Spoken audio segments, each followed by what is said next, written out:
కోస్తూ ఉన్నారు అని చెప్పేసి ఆయన చెప్పినటువంటి పరిస్థితులు. సో వీటన్నిటిని కూడా మనం చూస్తూ ఉంటే అసలు ఏంటి, ఎలా తీసుకోవచ్చు అంటారు దీన్ని? ఇది ఒక యాదృచ్ఛికమా లేకపోతే ఏంటి?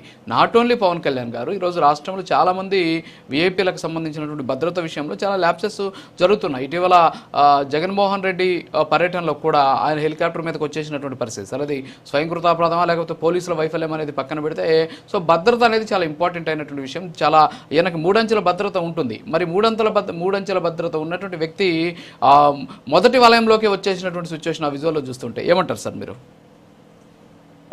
ఖచ్చితంగా మనం ఈ విషయంలో చాలా సీరియస్ గానే ఉండాలి సార్. ముందుగా ప్రైమ్ న్యూస్ చూస్తున్న ప్రేక్షకులకు అందరికీ నా నమస్కారాలు అండి. అలాగే డిబేట్ లో పాల్గొన్న ప్రతి ఒక్కరికి కూడా నా నమస్కారాలు.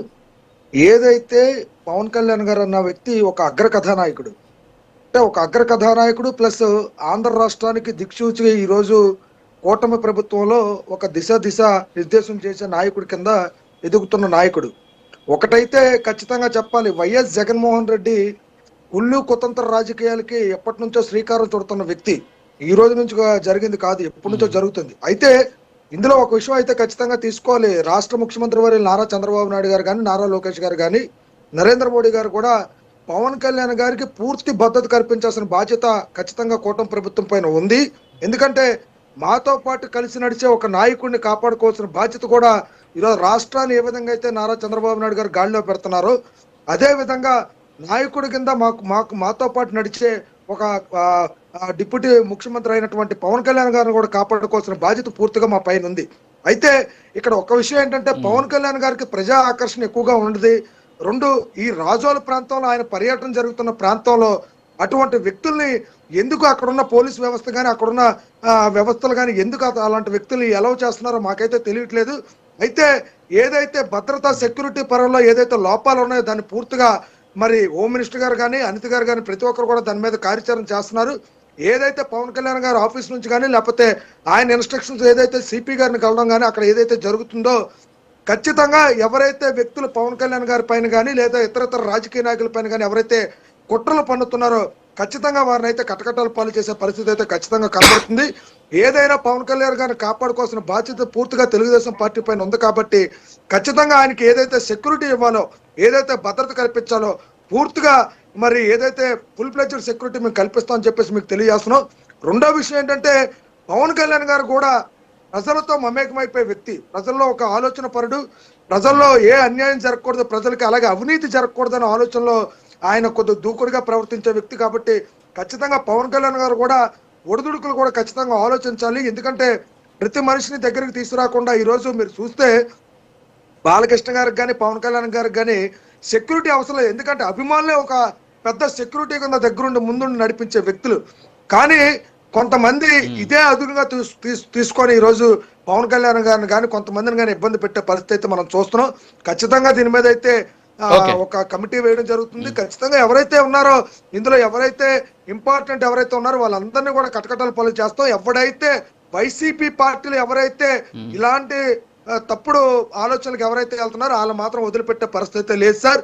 మీకు అందరికీ తెలుసు, గతంలో కూడా జగన్మోహన్ రెడ్డి ఇక్కడ ఒక ప్రశ్న మీకు రామ్మోహన్ నాయుడు గారు, ఒక నిమిషం రామ్మోహన్ నాయుడు గారు, ఇది మొదటిసారి జరిగిన ఘటన కాదు. నవంబర్ 2024లో పల్నాడులో పర్యటిస్తున్నటువంటి సందర్భంలో పవన్ కళ్యాణ్కి కనీస భద్రత కూడా లేదు, ఒక ఎమ్మెల్యేకి ఇచ్చినటువంటి భద్రత కూడా లేదు అని చెప్పేసి అప్పట్లో తీవ్ర స్థాయిలో విమర్శలు వచ్చాయి. దాని మీద విచారణ కూడా చేస్తామని చెప్పేసి ప్రభుత్వం చెప్పినటువంటి పరిస్థితి. మరి ఇలాంటి సంఘటనలు పునరావృతం అవుతున్నటువంటి సందర్భంలో సరే సంఘటన వచ్చినప్పుడు చర్యలు తీసుకుంటూ ఉంటున్నారు, వదిలేస్తున్నారు. సో మీరే చెప్తున్నారు భారీ ఎత్తున అభిమానులు ఉన్నటువంటి నాయకుడు ఆయన దీని మీద ఖచ్చితంగా ముఖ్యమంత్రి గారు సీరియస్ గానే ఉన్నారు.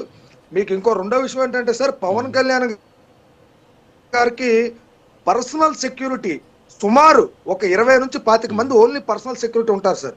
వాళ్ళు ఖచ్చితంగా పవన్ కళ్యాణ్ గారికి ప్రతి ఒక్కరు కూడా ప్రొటెక్షన్ అనేది ఖచ్చితంగా వాళ్ళు ఏర్పాటు చేసుకుంటారు. ఇప్పుడే కాదు, గతంలో జనసేన పార్టీ ప్రచారంలో ఉండేటప్పుడు కూడా పర్సనల్ సెక్యూరిటీ అనేది గతంలో పవన్ కళ్యాణ్ గారు ఓన్ సెక్యూరిటీ ఉన్నారు. దాంతో పాటు ఈరోజు డిపార్ట్మెంట్ సెక్యూరిటీ కూడా ఉన్నారు సార్.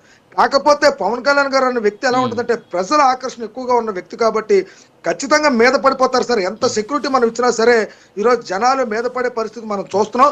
ఎందుకంటే జగన్మోహన్ రెడ్డి లాగా పవన్ కళ్యాణ్ గారికి డబ్బులు ఇచ్చి తెచ్చుకోవాల్సిన అవసరం ఎవరు లేదు సార్. ఎందుకంటే పవన్ కళ్యాణ్ గారు రోడ్డు ఎక్కుతున్నారంటే ఖచ్చితంగా అభిమానులు అనేది రోడ్డు ఎక్కుతారు. అందుకనే ఆనాడు పవన్ కళ్యాణ్ గారు పాదయాత్ర చేయడానికి కూడా వెనకడుగు వేశారు. ఎందుకంటే మీరు ఆలోచన చేయాలి, ఆ సెక్యూరిటీ మనం కల్పించలేరు, ప్రమాదాలకు గురవుతుంది, ప్రజలకు నష్టం కలగకూడదని చెప్పారు. పవన్ కళ్యాణ్ గారు ఆలోచన కూడా ఒక అందుకు మంచి జరిగింది. అయినా ఏదేమైనా సరే, ఎటువంటి లోటుపాట్లు ఉన్నా సరే ఇక ముందు అలాంటివి జరగకుండా ఉండాల్సిన బాధ్యత పూర్తిగా కూటమి ప్రభుత్వం తీసుకోవాలి సార్. డిపార్ట్మెంట్ పైన ఉంది.